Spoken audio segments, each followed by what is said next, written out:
काला साया। यूं तो बनारस घाट अपनी खूबसूरती के लिए बहुत प्रचलित है, पर घाट के किनारे कई राज लिए बैठे हैं। ये कहानी शुरू होती है बनारस के घाट के पास बने ममता निवास से, जहां प्रिया लाल जोड़े में ममता के घर उसकी बहू बनकर आती है। आओ आओ बहू, घर को अपने पैरों से पवित्र करो। ममता घर की दहलीज पार कर ही रही होती है कि अचानक एक बहुत गंदी सी बास पूरे घर में फैल जाती है।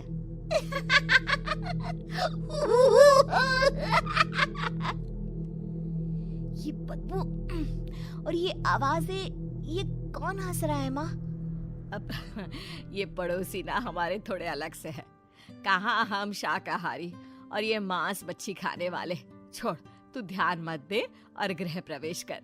और हाँ बहू, अपनी सास की एक बात हमेशा याद रखना, इन पड़ोसियों से तो कभी बात नहीं करेगी। अच्छे लोग नहीं है ये। अपनी सास की ये बात मानेगी ना बेटा? हाँ माँ, जो आपकी मर्जी, मैं उनसे बात नहीं करूंगी। अगले दिन प्रिया अपनी पहली रसोई बनाने रसोई घर में जाती है। ये छोकी बात तो नाक में जा रही है। एक काम करती हूँ, खिड़की खोल देती हूँ। प्रिया खिड़की खोलने जाती है। इतने जाले, लगता है इस खिड़की को कभी खोला ही नहीं गया। पर ऐसा क्यों? ओह, नॉन वेज की स्मेल आती होगी ना। 2 मिनट के लिए खोल लेती हूँ, फिर बंद कर दूंगी। प्रिया खिड़की खोलती है। खिड़की खोलते ही उसकी नजर सामने वाले घर की खिड़की पर पड़ती है, जहाँ एक लड़की खड़ी होती है।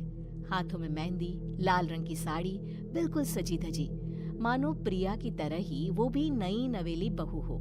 वो प्रिया को देखकर मुस्कुराती है। हे भगवान, माँ ने तो इनसे बात करने को मना किया था। प्रिया फौरन ही खिड़की बंद कर देती है और तवे पर चढ़े रोटी की ओर देखने लगती है, पर वहाँ रोटी न होकर मछली पड़ी होती है। ये क्या? पहली ही रसोई में इतनी बड़ी गलती। हे भगवान, अब मैं क्या करूं? प्रिया बहुत डर जाती है और फौरन रसोई की सफाई करने और फिर सभी के लिए खाना बनाने लग जाती है। जब वो सबको खाना परोसती है, सब तो ठीक है, मैं बेकार में चिंता कर रही थी। हे भगवान, ऐसे ही बस अपनी कृपा बनाए रखना। रात के वक्त जब सब सो रहे होते हैं, तब प्रिया को पायल की आवाज सुनाई देती है, जिससे उसकी आंख खुल जाती है। ये पायल की आवाज कहाँ से आ रही है? प्रिया उठकर उस आवाज के पीछे छत की सीढ़ियों तक जाती है। तभी उसे बच्चे के रोने की आवाज आती है। प्रिया छत पर जाती है तो क्या देखती है? वही लाल साड़ी वाली लड़की अपनी गोद में एक नवजात बच्चे को घुमा घुमा कर सुला रही है। तभी प्रिया की नजर उसके पेट पर पड़ती है। ओह गॉड, ये तो प्रेग्नेंट भी है। सुनिए, बच्चा सो नहीं रहा है क्या? मैं कुछ मदद करूं? नहीं नहीं, आपके घर वालों को अच्छा नहीं लगेगा, मैं संभाल लूंगी। स्नेहा की गोद से बच्चा हाथ मारकर प्रिया की गोद में आने को छटपटाने लगता है। दोनों घर अगल बगल में बने होने के कारण प्रिया उस बच्चे को गोद में ले लेती है। प्रिया के पास आते ही वो सो जाता है। बच्चे का वो स्पर्श रात भर प्रिया भूल नहीं पाती और अगली सुबह वो छत पर कपड़े सुखा रही होती है। तभी उसे एक औरत इशारा करके बुलाती है। स्नेहा कह रही थी बाबू तुम्हारी गोद में आते ही सो गया। मैं गौरी, स्नेहा की माँ हूँ। बहू, घर आना, बाबू को खिला भी लेना। शाम को जब घर पर कोई नहीं रहता, बच्चे से मिलने के लिए प्रिया छिपकर अपनी पड़ोसन के घर चली जाती है और कुछ देर बच्चे को खिलाकर वापस लौट आती है। इसके कुछ दिन बाद ही प्रिया को पता चलता है कि वो माँ बनने वाली है। ममता की खुशी का ठिकाना नहीं रहता।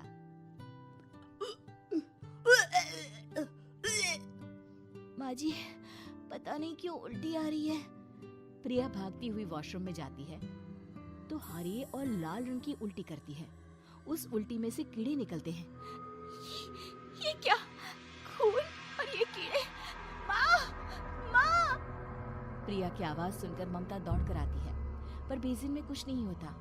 प्रिया हक्की बक्की रह जाती है। ये सब क्या हो रहा है?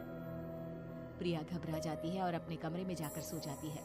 डर के कारण वो इतनी थक जाती है कि उसकी आंख लग जाती है। तब उसे ऐसा लगता है उसके पेट पर मानो कोई बैठा हुआ हो। कौन हो? प्रिया के पेट पर एक 5 महीने की बच्ची बैठी हुई थी, जो बुरी तरह जली हुई थी। माँ, तुम ही मुझे लाई ना अपने पेट में। मैं तुम्हारी माँ नहीं हूँ। कौन हो तुम? माँ, देखो मैं जल गई बुरी तरह से। 6 महीने पेट में रहने को भी मुझे नहीं मिला। सहला दो ना माँ। बचाओ, बचाओ, माँ! ममता दौड़कर कमरे में आती है। प्रिया की बातें सुनकर वो सब समझ जाती है। तू कहीं बगल वाले घर में तो नहीं जाकर आई ना बहू? मुझे माफ कर दो, मैं गई थी माँ। उस घर में सब मरे हुए हैं बहू। कई साल पहले स्नेहा उस घर में बहू बनकर आई थी। कुछ ही दिन में वो एक बच्चे को जन्म देने वाली थी।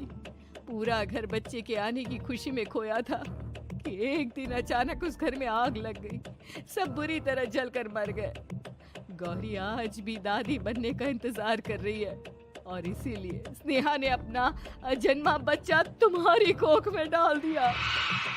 ममता ये कह रही होती है कि पीछे से उसके पैरों को एक बच्चा पकड़ लेता है। दादी, दादी। माँ, स्नेहा की गोद में यही बच्चा था। ये बच्चा कौन है फिर? तेरी मौत है। तेरी भी दादी। जिस चीज का ममता को डर था वही हो गया। ममता निवास के ऊपर मौत ने चादर बिछा दी थी। प्रिया का पेट ऐसे बढ़ जाता है मानो 9 महीने का हो। 2 हाथ उसके पेट से बाहर निकलते हैं। बहू, संतोष को फोन कर, किसी पंडित जी को बुला बहू। प्रिया का पति भागता हुआ घर आता है।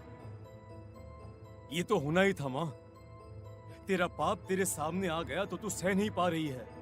स्नेहा घर में आग लगी नहीं थी, माँ ने लगाई थी, प्रॉपर्टी की लालच में। और वो बच्चा मेरी पहली पत्नी का बच्चा है, मेरा बेटा, जो कि उस आग की चपेट का शिकार हो गया था। मैंने तुमसे ये सब माँ के कहने पर छुपाया था। मुझे माफ कर दो प्रिया। तुम अगर चाहो तो यहाँ से जा सकती हो। मैं तुम्हें किसी भी बंधन में रखना नहीं चाहता। मेरी शादी हुई है आपसे, मैं आपको छोड़ नहीं सकती, पर उससे पहले हमें स्नेहा, उसकी माँ और बच्चे की आत्मा की शांति करवानी होगी। संतोष और ममता गौरी के घर जाते हैं। अंदर सब कुछ जला हुआ होता है। जमीन पर जली हुई लाशें बिखरी हुई थी। ममता रो रो कर अपनी करने की माफी गौरी से मांगती है।